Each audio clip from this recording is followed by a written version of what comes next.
te loolu boo dul borom mantiq doo ko firi mukk.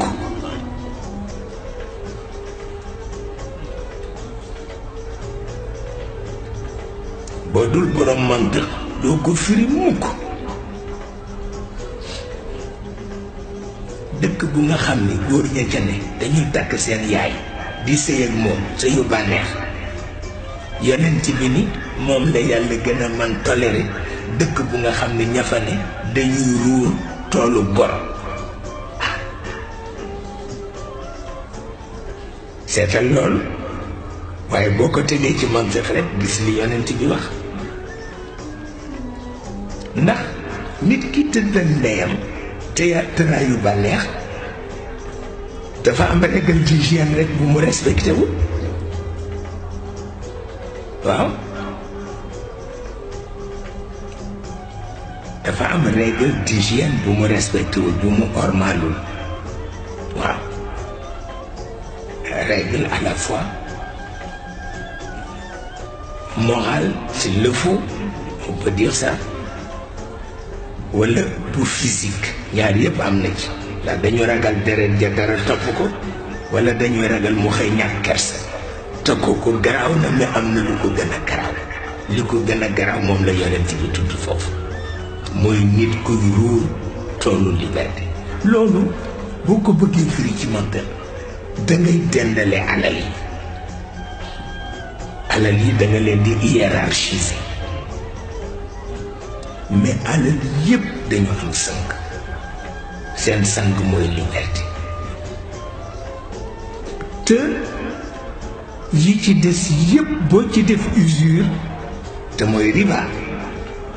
boo ci def riba dañuy seet naka la valeuru alal ja toll noonu la ñuy jàppe riba bi.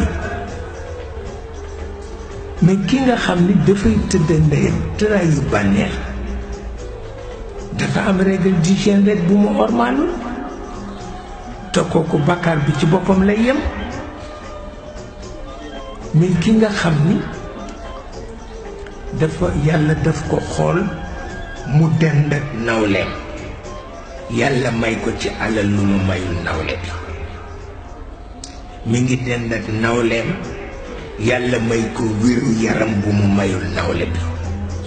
mi ngi dend ak nawleem yàlla may ko baat ci pénc mi bu mu mayul nawle bi. te yàlla moom mu wóor ko ni kii gënul nawle bi te mu xañ ko ñett yi may ko kii. kooku dëgg ci loolu. xëy benn bés rek sol baxam jabar ji indi cuuraay suur ko mu ndékki ndékkeem wala bu dee sol costume ñu indil ko cravate jox ko haute cologne bu légère mu jékki-jékki xàqtaay moog jabar ji rek ni ko gis nga diw tudd nit mara day tànn.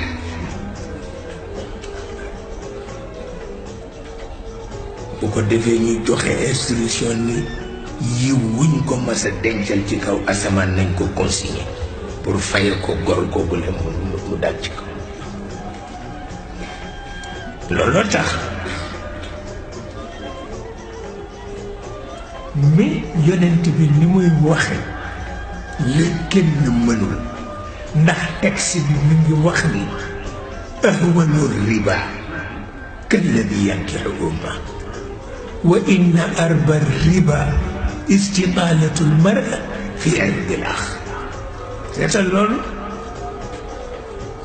loolu yàlla boole yu baax yëpp may la nga tudd benn gor rek mu nangu yëpp dem faye ko kooku dañ koy jàppe dof. kooku dañ koy jàppe dof lu mu sàggane ba liñ ko dencaloon fii ci kaw asamaan ñu dem faye ko ji. seetal loolu. waaye kële dafa am rek règle d'hygiène boo ormalul. waaw ñu ragal mu jur dara ci sa deret ragal mu jur dara ci sa kersa et puis surtout c'est grave mais c'est pas aussi grave pour l'autre. seetal loolu. loolu moo tax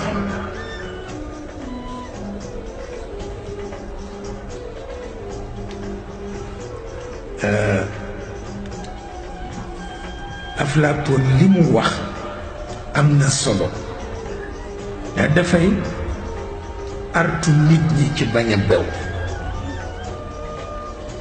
mais itam dafa am lu ma ci gis lu ma jaaxal parce que loolu sax moo tax taalibeem ñu séddaliku am na ñu séddaliku ñetti xaaj ñetti groupe